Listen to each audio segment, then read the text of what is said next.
तो hello good afternoon. आज Sunday का समय था तो मैंने सोचा क्यों ना MCX के जो Q3 के अपडेट्स आए थे और जो कॉल हुई थी उसको एक बार इस वाले वीडियो में कवर करते हैं। तो बेसिकली MCX क्या करता है, MCX क्या एक ट्रेडिंग प्लेटफॉर्म है।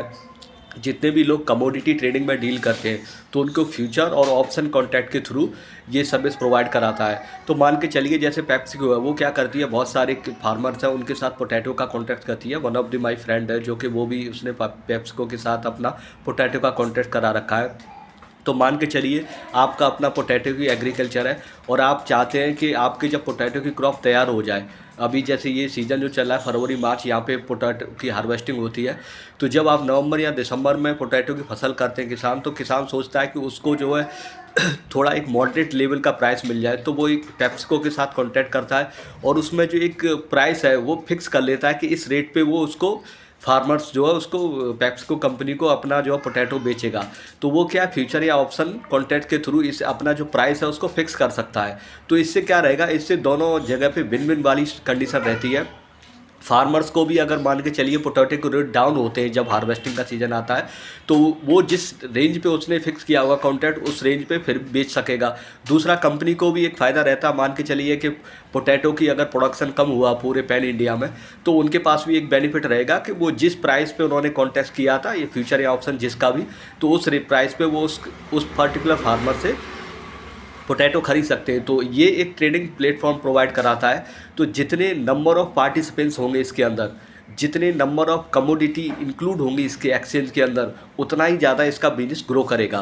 तो MCX का बेसिकली पहले ये थोड़ा लॉस मेकिंग था, बहुत सारी प्रॉब्लम्स थी, लेकिन जब से TCS ने इसका IT वाला पार्ट संभाला है तब से ये बहुत ही ज़्यादा अच्छे से ग्रो कर रहा है। तो अभी मैं अगर Q3 की बात करूँ तो 57% का इसका रेवेन्यू ग्रोथ रहा है।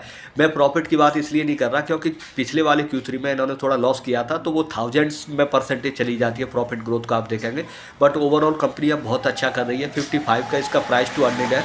तो रिटर्न ऑन इक्विटी ROC दोनों ही लोअर साइड है क्योंकि अभी इन्होंने प्रॉफिट करना शुरू किया है। तो फ्यूचर में अगर ये प्रॉफिटेबल रहे तो और ही ज़्यादा ग्रो करेंगे। तो इनका जो फ्यूचर वाला पोर्शन है उसमें जो रेवेन्यू में मेजर कंट्रीब्यूशन है वो आपका गोल्ड और सिल्वर का है, और जो ऑप्शन वाला है उसमें नेचुरल गैस वाला जो पोर्शन है, एनर्जी है, उसका कंट्रीब्यूशन रहता है। तो अगर आप देखेंगे दिसंबर 2024 तक इस कंपनी के पास जो टोटल कैश सरप्लस था वो 1100 करोड़ के करीब है, और 9 लाख से बढ़कर इनके जो टोटल कस्टमर बेस है वो 11 लाख के करीब हो गया है।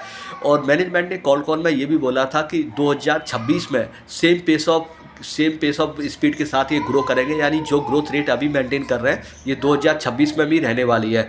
तो देखा जाए तो फ्यूचर का आउटलुक ठीक ठाक है कंपनी का। ये कोई रिकमेंडेशन है, एडवाइस नहीं है, बट ऐसा अभी कुछ लगता नहीं है कि कंपनी के अंदर कोई प्रॉब्लम्स वाली चीज़ है। तो बेसिकली ये एक ऐसा बिजनेस मॉडल है जो कि काफ़ी अच्छे से ग्रो कर रहा है और इसमें पोटेंशियल बहुत है फ्यूचर में ग्रो करने के लिए। हालांकि इनका जो Q2 वाली कॉल थी तो इन्होंने दो चीज़ों के बारे में बात किया था। जैसे कोल मिनिस्टर ने कहा था कि वो इसकी जो ट्रेडिंग है, कोल की ट्रेडिंग जो एक्सचेंज के थ्रू हुआ करेगी, और दूसरा इन्होंने बोला था कि हम इलेक्ट्रिसिटी के बारे में भी सोच रहे हैं। तो ये दोनों चीज़ अभी भी वही है जहाँ Q2 में थी। अभी इसके बारे में कोई खास अपडेट फ्यूचर को लेके आया नहीं है कि कैसा रहेगा या क्या रहेगा। बट फिलहाल मेरे को लगता है ठीक है, कोई रिकमेंडेशन एडवाइस नहीं है, आप अपने रिस्क और एपेटाइट के बेसिस पे डिसीजन ले सकते हैं। बट मेरे को इसका बिजनेस मॉडल बहुत अच्छा लगा है। पहले भी मैं इसमें इन्वेस्टेड था और अभी भी जब भी इसमें थोड़ा डिप या करेक्शन आता है तो मैं इसमें इन्वेस्टमेंट अपना बनाऊंगा। Thanks for listening, take care, bye.